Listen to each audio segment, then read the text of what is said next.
mas um dom que traz a ideia de sacrifício, porque a cruz estava no coração de Deus antes de estar no Monte do Calvário. Deus amou o mundo de tal maneira que deu o seu Filho unigênito, para que todo aquele que dele crê não pereça, mas tenha a vida eterna.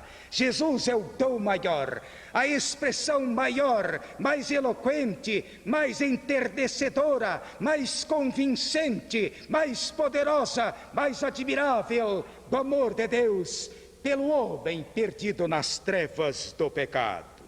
O apóstolo São Paulo disse que aí está a prova do amor de Deus, na pessoa do Cristo e no sacrifício de Cristo. Deus prova o seu amor para conosco em que Cristo morreu por nós quando éramos ainda pecadores. Deus nos amou exatamente como somos, e a prova deste amor está na pessoa do seu bendito Filho, Jesus. Ora, a par desta expressão eloquente do amor de Deus, no dom que é o seu Filho Jesus, destinado a morrer por nós, há aí uma consequência admirável e que nos traz a todos nós, seus servos e crentes e filhos de Deus, uma expressão de alento e de esperança.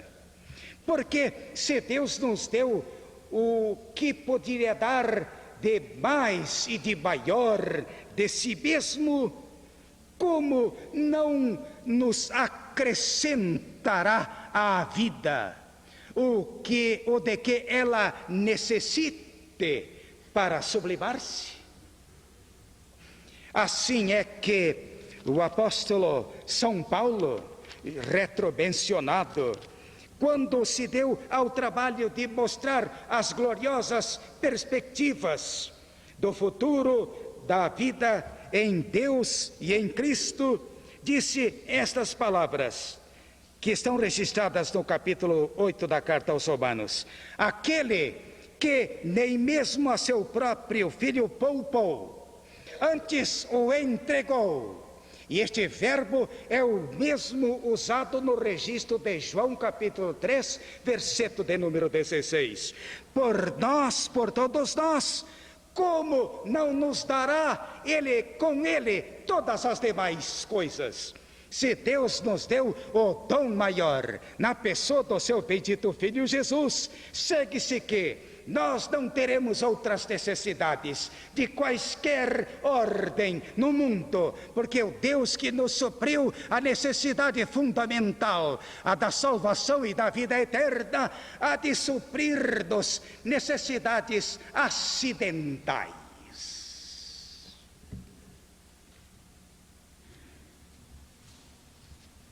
Ele nos deu o seu dom maior.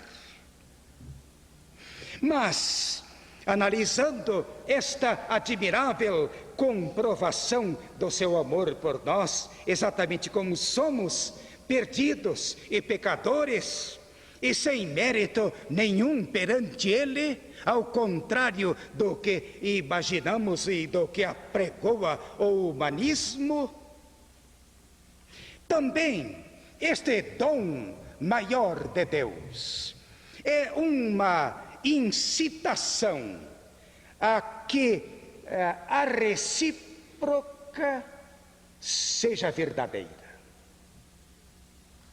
Isto é, a de que o homem dê a Deus como Deus deu ao homem.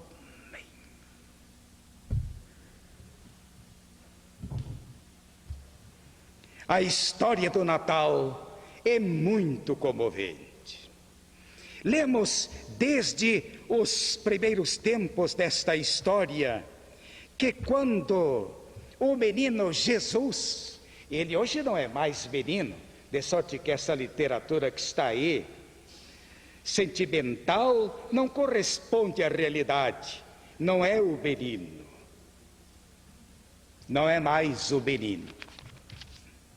Mas no Natal, no primeiro Natal, temos o menino, envolto em panos, deitado na manjedoura, cercado dos cuidados de sua mãe, a Virgem Maria, e de seu pai putativo, José. E diz que ao depois, este menino foi levado para uma casa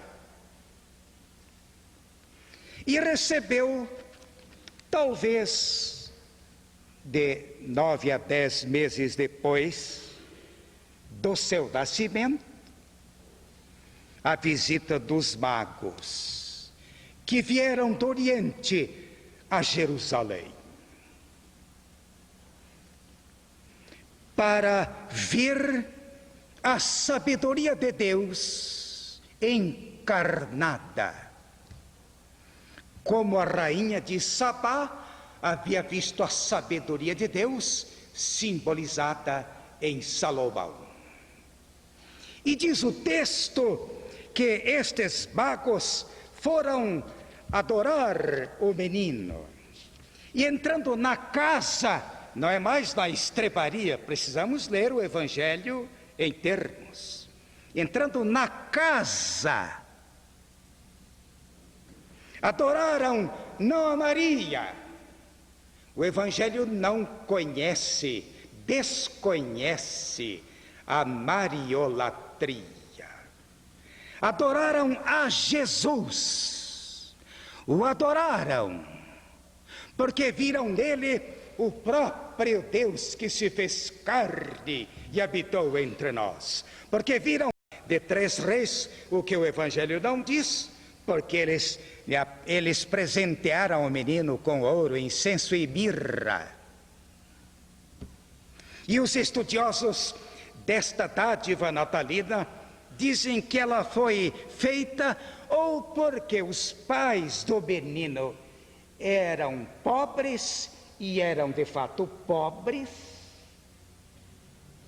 e portanto os magos deveriam compartilhar com os pobres um pouco dos seus bens e da sua riqueza, tal como hoje devemos fazer, ou porque aquelas dádivas simbolizavam o conceito que eles faziam daquele menino que estava num berço de palha, envolto em panos. Ofertaram-lhe dádivas. Talvez este gesto litúrgico e cultual de oferecer dádivas à divindade seja a contrapartida deste procedimento de Deus, do seu dom maior aos homens. Deus que se entregou da pessoa do Filho, Deus que deu ao homem o de que melhor possuía nos arcanos celestes, convida o homem a dar-lhe também o melhor. Estes homens presentearam a Jesus e passaram para a história como dignos de emulação nas expressões de fé, de culto e de serviço ao Deus vivo e verdadeiro. Mas se dermos do ouro, do incenso e da mirra ao Salvador, teremos dado muito, mas não teremos dado tudo.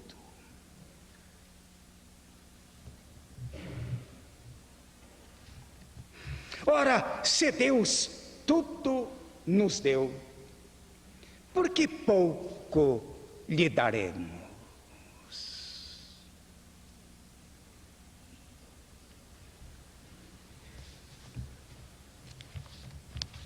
Aí é que se insere um luminosíssimo exemplo, recolhido ainda das Escrituras, que nos dão conta de que, numa época de dificuldades financeiras e de contratempos na economia dos povos, os cristãos mostraram uma alta sensibilidade, uma capacidade admirável de renúncia e de abnegação.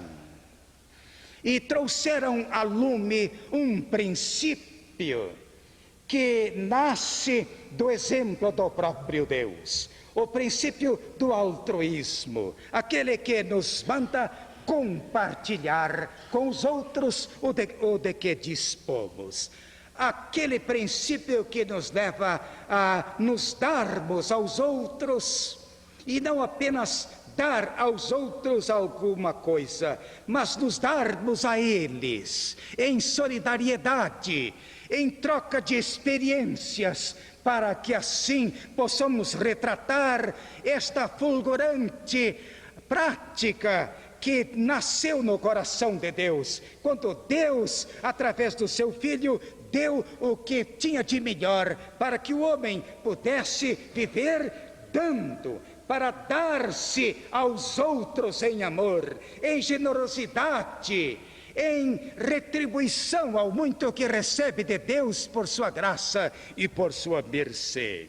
Estes cristãos da Macedônia, longe lá da cidade de Jerusalém, o que nega o adágio de que longe dos olhos, longe do coração, resolveram mostrar a sua sensibilidade e o seu amor para com os seus irmãos da fé que estavam lá em Jerusalém e que atravessavam um período difícil do ponto de vista material, tendo gritantes necessidades.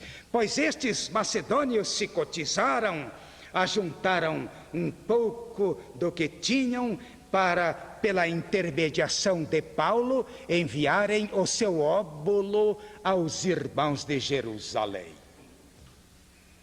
Mas qual era a explicação para este gesto, hoje raro, quando o homem que tem quer ter mais e vive como aquele rico insensato da parábola, vive para si e somente para si? Qual é a explicação desse gesto? A explicação está no texto que disse que antes eles se deram a si mesmos ao Senhor. Eles retribuíram a dádiva maior, assim como Deus deu o maior, eles também deram o melhor e o maior para Deus, a vida deles mesmos. Se derdes as vossas ofertas, a vossa inteligência, o vosso tempo, a vossa cultura, os vossos bens, a causa, estareis cumprindo, de resto, um rudimentar dever da fé cristã. E quem não o cumpre, ainda não expressou essa fé na excelência e no seu sentido original. Mas isso não é tudo. Podemos dar todos os nossos bens e negar o bem maior, que é a nossa própria vida, o nosso ser, a nossa individualidade, a totalidade do nosso ser. Aí.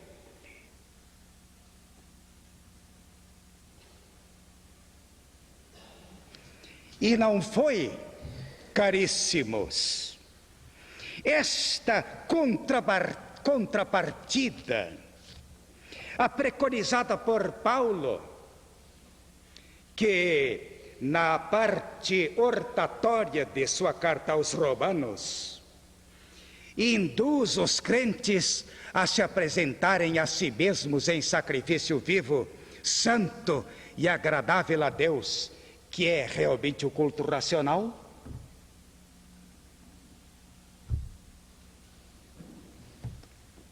Já vos destes por inteiro